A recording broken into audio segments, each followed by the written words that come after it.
Greetings everyone and welcome to my YouTube channel.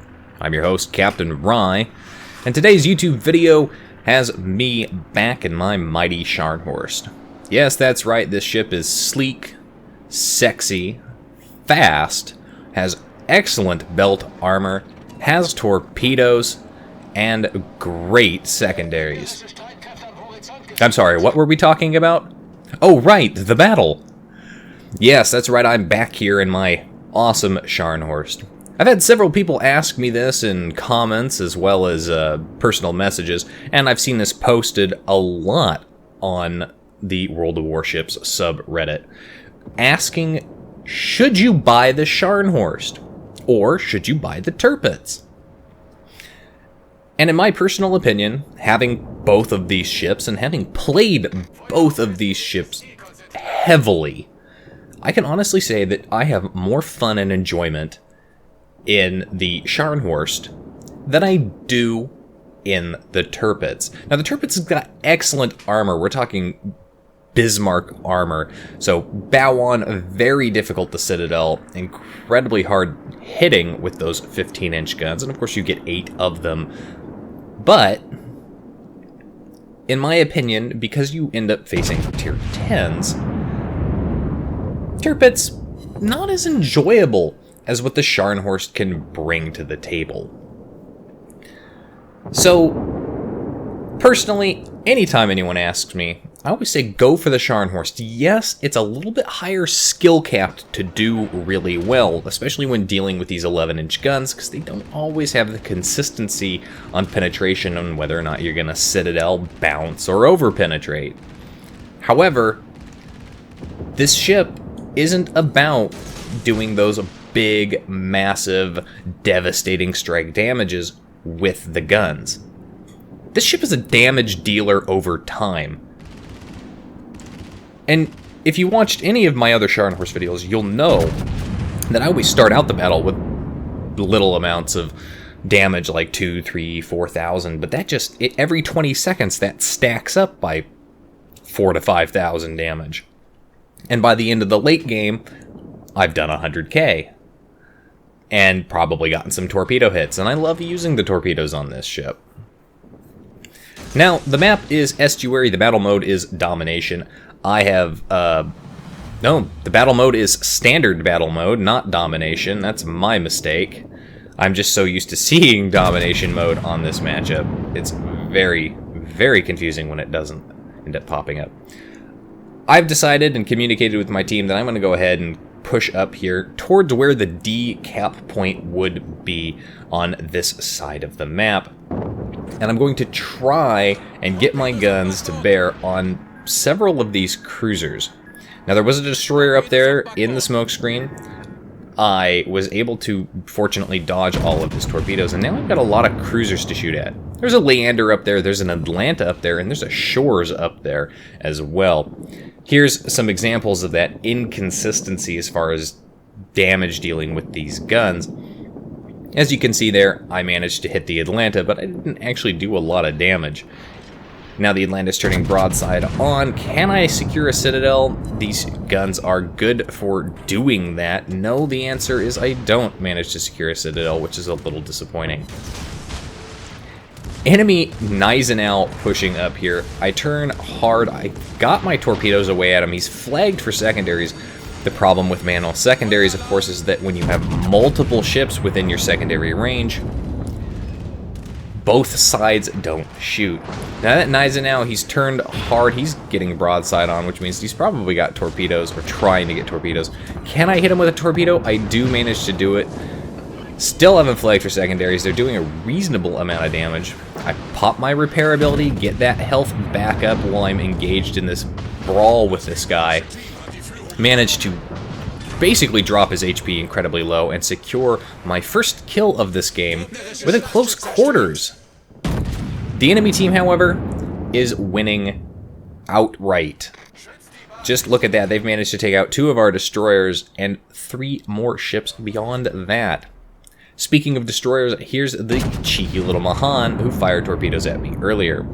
Now I have really no intention of wanting to push up into their base right now, so I turn hard. I have the Mahan flagged for secondaries, and I'm going to try and get torpedoes off at that New Mexico, hiding behind that island. I'm hoping he'll nose out in front of it. Finish off the Mahan with a close quarters expert as well. So that's 2 close quarters experts in one game. Somebody, I think the cruiser back there, is firing high explosive at me and has managed to set me on fire.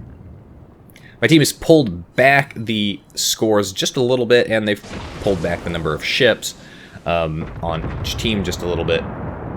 But of course, there is the issue here that the enemy team is now putting pressure on our base. That Leander up there takes a huge hit from the friendly battleship there, and I managed to secure the kill, a little bit of a kill steal there, not a lot of damage done on my part to that Leander, but I do manage to get the kill and finish him off. So now there are only 2 ships currently in our base. There is a Bayern and there is a New Mexico that is pushing up right behind that guy.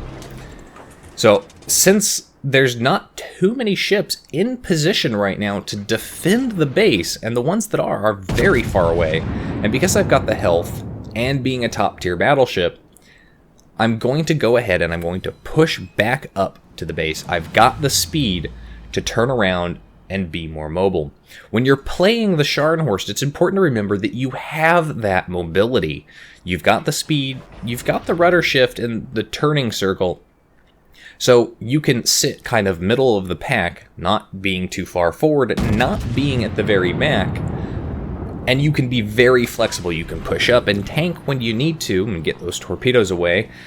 Simultaneously, you can drop back, turn around, and help defend capture points, defend your aircraft carriers, defend other important points so that the enemy team can outflank you or secure a victory. The enemy team has dropped the number of ships on my team yet again, so this is really kind of coming down to it. Now, I'm shooting at the New Mexico with my main battery because he's broadside on, and I'm shooting at the Bayern up here with torpedoes and secondaries because he's more bow on. And I get torpedoes away at him, I'm kind of hoping he'll continue his present course, and that would just be a fantastic thing. I'm turning to keep my bow towards the Bayern. The New Mexico's stock and his shots seem to be scattering more and more, so I'm not too concerned about giving him more of a broadside. I don't think I'm going to take too much damage if I do this. Sure enough, a lot of his shots are missing there. Even more hits on the New Mexico. I pop my repairability again. I always like to do this when I'm in a brawl because I want to recover and keep as much health as possible going into this. I thought the Bayern might be going for a ram here, so I'm going to try and cut in on the other side of him and avoid him. Friendly aircraft carrier doing a good job bombing that Bayern.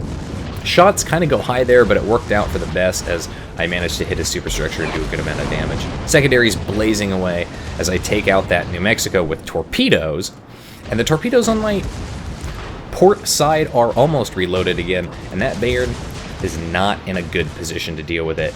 He is, I think, going to get another couple of shots off. He does a good amount of damage right into my stern. Doesn't matter, you're dead. And there is my Kraken unleashed. Now I'm still detected. And something just took a shot at my aircraft. And oh shit, there's a Sims at point blank range behind me. And I hadn't even been paying attention to him. Wow, this is incredibly dangerous. So I get my ship turned around, I manage to dodge all of his torpedoes, flag the Sims for secondaries, and I fire off my set of torpedoes just past the headland of that island because that's where I think he's going to try and sneak around. And the Sims got pretty good torpedo reload speed, so by the time he gets around that island, theoretically he could have his torpedoes reloaded. So I'm going to go ahead and turn bow on to present the narrowest possible target. Sims pops up, he gets hit by one of my torpedoes, sailed right into it, and I finish him off with my main battery in enough time to secure a devastating strike. 6 kills. 6 kills, and because of me dealing with, effectively, all 3 ships down here, our carrier is no longer in danger, and he's actually pushed up with the rest of the fleet onto the D side of the map, where D would normally be. We now have a ship advantage. We're up 4 ships to the enemy's 3. And I'm still about half health, which is pretty good. Enemy Nagato up there, who is mostly full health. He's right between the islands. I get shots out there. Let's see if I can hit him and get some damage. I need to start whittling this guy down as well. And based on the fact that my shots haven't hit anything, it looks like that's a no. So I'm fairly convinced that there's no more enemy ships that are going to threaten our base. And that's going to be a little bit of a miscalculation on my part. And we're going to see why in a moment. Enemy aircraft carrier has his fighters over the B cap point, and they are headed this direction, so I am spotted because of them, and because I am now in range of the Nagato, who is going to start shooting at me, since he's got no better targets to shoot at, and since I'm clearly a large threat. Now as I push up here between the gap, as I'm going to try and put pressure on the enemy base, it's a little bit of a flanking maneuver. As you can see, the majority of my team over there is pushing up and applying pressure on the Nagato and the New Mexico here. Both of these ships are in a really bad position where they have to bow on to somebody. Who do you go bow on to? Now as I push up here, I've got the New Mexico flagged for secondaries, something I wish the replay would show you when that little icon pops up. And I'm going to try and get around the island. The New Mexico manages to take out our Bayern. So, fire off shots, hit the New Mexico, get torpedoes away. With any luck, he'll sail into them, or I'll get another close quarters. But no, he gets taken out by the friendly Gneisenau. Now, the New Mexico secondary set me on fire, and I pop my repairability, and that's when I spot the enemy dive bombers coming in. And if I had waited to pop that damage control, let that fire burn just a little bit longer, I would not be in the situation that I am now, where I am on fire in 3 places, with not a lot of health left. Unfortunately, because I don't have a repairability left, and because my damage control is now on cooldown, I am going to burn to death. And there's nothing I can do about it. Really, really disappointed by not paying attention to the map and seeing where those planes were coming. So, as a result, I'm going to burn to death. But hey, you know what? I did my part. I did 6 kills, high caliber, Confederate, Kraken Unleashed, 2 close quarters. And I helped put my team in a secure position to win. Now the enemy team has 2 ships left. They have this Nagato up here, who our aircraft carrier is doing a good job punishing. Though his dive bomber is not having the best of luck, but our aircraft carrier does have torpedo bombers. The enemy CV only has fighters and dive bombers. Now that's important, because not having those torpedo bombers in addition to the dive bombers means that he's only able to cause fires and not stack up and cause a flooding and fire. But do you remember the direction in which those planes came at me? They came from behind me. They actually came from back behind our own cap.